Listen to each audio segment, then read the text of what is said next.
In June of 1972, a woman appeared in Cedars-Sinai Hospital with nothing but a white gown covered in blood.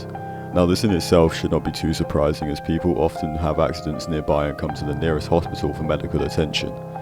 But there were two things that caused people who saw her to vomit and flee in terror. The first being that she wasn't exactly human. She resembled something close to a mannequin, but had the dexterity and fluidity of a normal human being. Her face was as flawless as a mannequin's, devoid of eyebrows and smeared in makeup.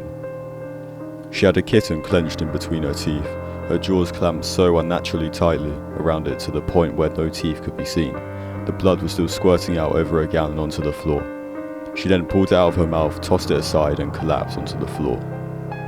From the moment she stepped through the entrance to when she was taken to a hospital room and cleaned up before being prepped for sedation, she was completely calm, expressionless and motionless. The doctors had thought it best to restrain her until the authorities could arrive, and she did not protest. They were unable to get any kind of response from her, and most staff members felt too uncomfortable to look directly at her for more than a few seconds.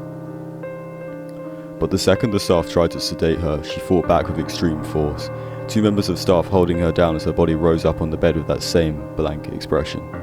She turned her emotionless eyes towards the male doctor and did something unusual. She smiled. As she did, the female doctor screamed and let go out of shock. In the woman's mouth were not human teeth, but long, sharp spikes, too long for her mouth to close fully without causing any damage. The male doctor stared back at her for a moment before asking, "What in the hell are you?" She cracked her neck down to her shoulders to observe him, still smiling. There was a long pause. The security had been alerted and could be heard coming down the hallway.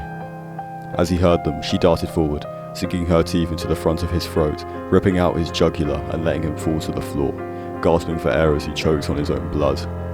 She stood up and leaned over him, her face coming dangerously close to his as the light faded from his eyes. The doctor's eyes filled with fear as he watched her calmly walk away to greet the security men. His last ever sight would be watching her feast on them one by one. The female doctor who survived the incident named her the Expressionless. There was never a sighting of her ever again.